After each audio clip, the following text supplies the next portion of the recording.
Assalamualaikum warahmatullahi wabarakatuh. Kali ini saya akan meng-share bagaimana cara menggunakan rumus pada Excel. Yang pertama itu nomor, untuk pengisian nomor otomatis.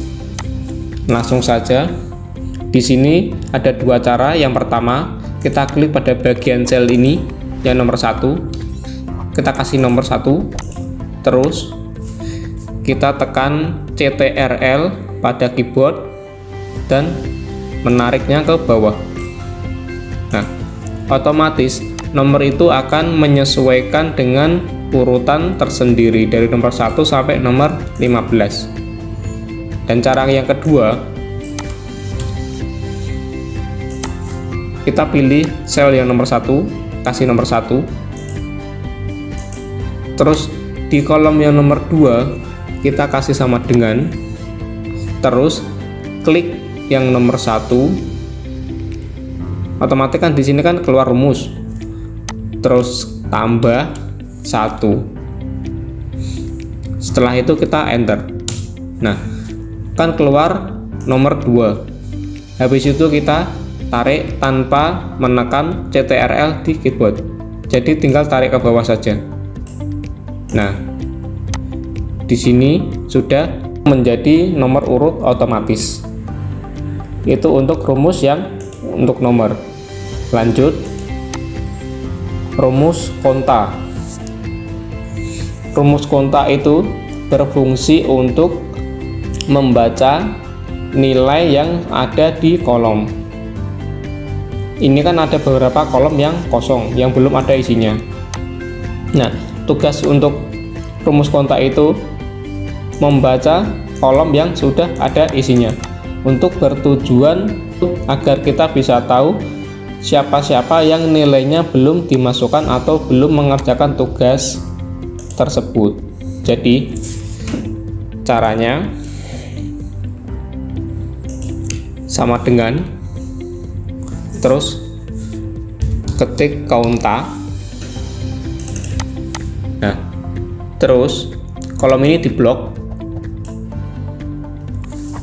terus kurung tutup, di enter. Nah, di sini keluar angka 11. Mengapa 11? Padahal di sini ada urutan 1 sampai 15. Nah, karena di sini ada kolom yang kosong, jadi tidak komplit. Jadi yang kurang itu 4 kolom yang belum ada isinya, yang sudah ada isinya itu 11. Jadi kita tinggal tarik ke kanan. Nah, ada beberapa kolom yang kosong. Jadi rumus konta ini bertujuan untuk membaca kolom yang sudah terisi. Lanjut ke rumus sum. Rumus sum itu penjumlahan untuk semua angka. Kita bertujuan untuk menjumlahkan semua nilai siswa yang ada di tabel ini itu dengan cara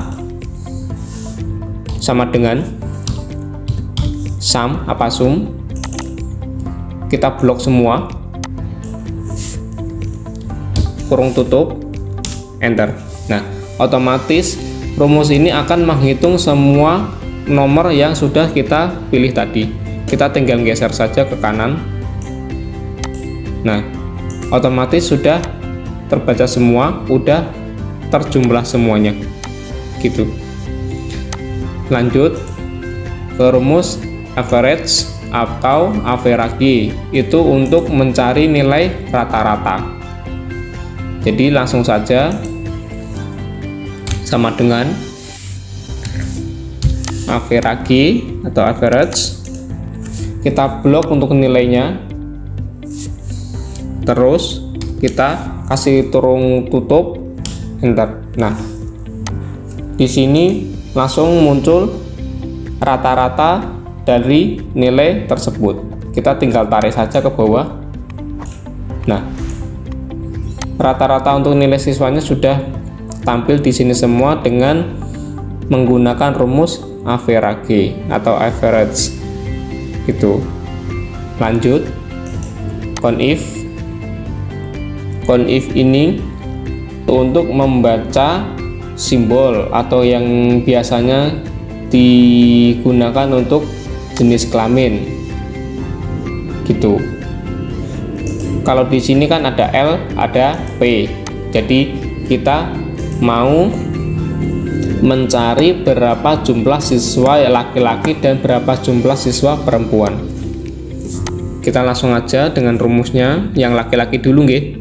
Laki-laki sama dengan count if, terus kita blok semua untuk tabel yang ini, untuk kolom yang ini. Nah, setelah itu kita kasih tanda koma, kita masukkan kodenya. Laki-laki itu L, tanda petik lagi, terus kurung tutup, enter. Nah, di sini muncul angka 9, jadi jumlah siswa laki-laki yang ada di lembar kerja ini sejumlah 9. Terus untuk perempuan sama caranya, sama dengan count if, diblok semua kolomnya yang khusus untuk jenis kelamin, koma atau titik koma disesuaikan saja. Kalau misal pakai koma tidak bisa, berarti pakai titik koma gitu. Terus tanda petik, kodenya P, tanda petik lagi, kurung tutup, enter. Nah, jumlah siswa perempuan adalah 6 siswa. Dari semua siswa dari nomor 1 sampai nomor 15, jumlah yang laki-laki itu 9 dan yang perempuan itu 6. Kita lanjut. Sekarang menggunakan rumus if. If itu kalau untuk membahas tabel yang ini berfungsinya untuk menentukan siswa yang lulus atau yang tidak lulus. Jadi langsung saja ke rumusnya, sama dengan if, terus yang nilai rata-rata ini diklik, kita kasih tanda kurang dari. Nah, kita di sini kita kasih tanda kurang lebih dan angka untuk menentukan lulus dan tidak lulusnya. Kita kasih 80. Kenapa 80? Jadi maksudnya gini, 80, nilai 80 itu yang siswa dinyatakan lulus di atas nilai 80. Kalau nilainya di bawah 80 dinyatakan tidak lulus. Jadi kita menentukannya siswa itu lulus atau tidak lulus dari nilai rata-ratanya. Kayak gitu. Misal rata-ratanya 80, minimal 80. Nah, kok lebih dari 80 berarti siswa itu dinyatakan lulus. Kalau di bawah 80 dinyatakan tidak lulus. Kayak gitu. 80, koma, tanda petik, tidak lulus, tanda petik lagi, koma, tanda petik, lulus, tutup kurung, enter. Nah, di sini siswa dinyatakan lulus karena rata-ratanya lebih dari 80. Coba kita geser ke bawah. Nah, ada beberapa siswa yang tidak lulus karena rata-ratanya kurang dari 80. Kita lanjut ke rumus block up. Nah, rumus block up itu berfungsi untuk memanggil data dari tabel ini, data tabel yang satu, ke data tabel kedua di data siswa. Nah, sebelumnya kita harus membuat tombol dulu kayak gini, button. Itu hapus saja. Aslinya ini bukan tombol nggih, ini hanya lembaran biasa. Nah, cuman kita menganggapnya ini sebuah tombol. Jadi kita bikin dulu, terus kita isi nomornya, terserah. Yang penting sesuai dengan nomor urut dari siswa ini, dari 1 sampai 15. Nah, di sini kita kasih nomor 10. Terus rumusnya sama dengan block up. Nah, terus kita klik dulu yang di tombol ini. Setelah itu koma,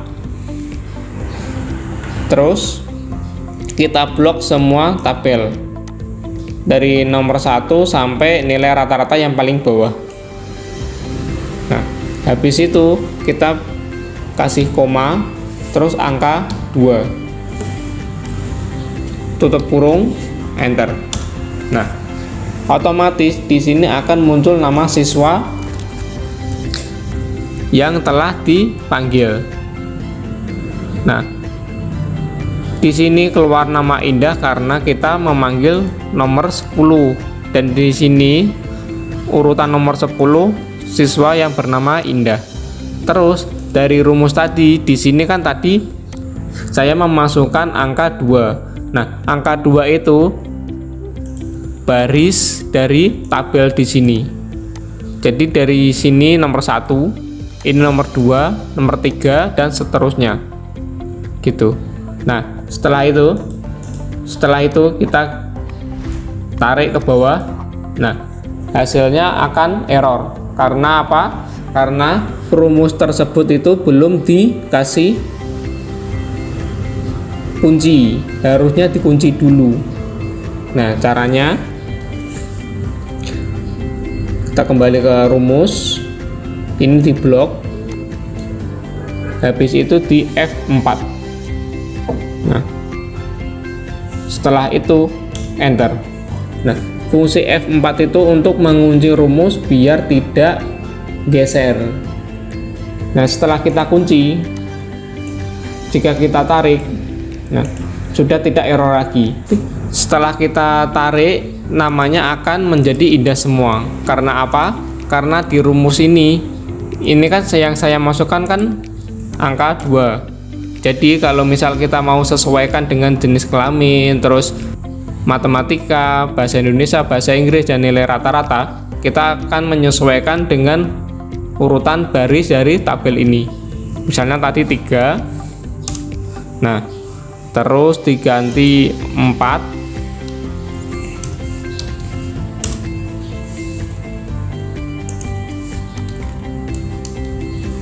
5, di enter, 6, enter, 7, enter. Nah, di nilai rata-rata ini pasti akan muncul beberapa nomor tambahan. Nah, cara menguranginya di sini. Ini tinggal dikurangi saja. Nah, sekarang data siswa kita sudah sesuai karena rumus kita sudah sesuai dengan kolom-kolom yang ada di data siswa ini. Misal kita ganti dengan nomor 1, otomatis yang muncul siswa dengan urutan nomor 1 kayak gini. Lanjut untuk rumus berikutnya. Untuk yang rumus ini mau merubah huruf besar menjadi kecil semua. Jadi menggunakan rumus ini lower caranya langsung aja sama dengan lower, kita pilih di sel atau di kolom huruf tersebut tanda kurung, enter. Nah, otomatis huruf yang sebelumnya itu besar kecil tidak beraturan sekarang menjadi huruf kecil semua. Terus di sini mau merubah huruf kecil menjadi huruf besar semua. Caranya sama dengan upper. Nah, terus klik sel hurufnya, tutup kurung, enter. Nah, huruf tersebut berubah menjadi huruf besar semua. Terus yang ini merubah huruf depan menjadi besar. Tinggal dimasukkan rumus saja sama dengan proper, pilih kolomnya, tutup kurung, enter. Dan sekarang merubah huruf yang depan menjadi besar. Itu. Lanjut di ranking. Nah, setiap siswa pasti memiliki nilai yang berbeda-beda, ada yang lebih besar, ada yang lebih kecil. Dan sekarang kita mencari ranking dengan nilai yang terbesar. Jadi langsung kita masukkan rumusnya sama dengan ring. Nah, kita pilih jumlah nilainya, terus koma, terus kita blok semua jumlah nilainya,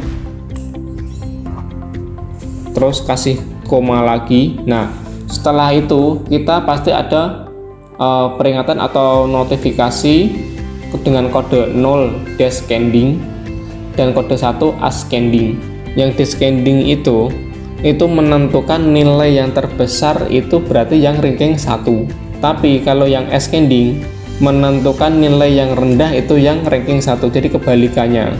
Jadi kalau descending itu menentukan nilai yang lebih besar, itu nomor 1. Nah, kalau ascending itu menentukan nilai yang kecil, itu yang ranking 1. Jadi kita pilih yang descending dengan mengetik 0 tutup kurung enter. Nah, di sini yang nomor 1 ternyata Lukman dengan nilai rata-rata paling tinggi. Coba kita langsung geser. Nah, ternyata ada beberapa yang masih ngacak nggih, karena rumus kita belum dikunci. Jadi hasilnya ngacak kayak gini karena rumusnya geser. Jadi kita kunci dulu. Ini diklik.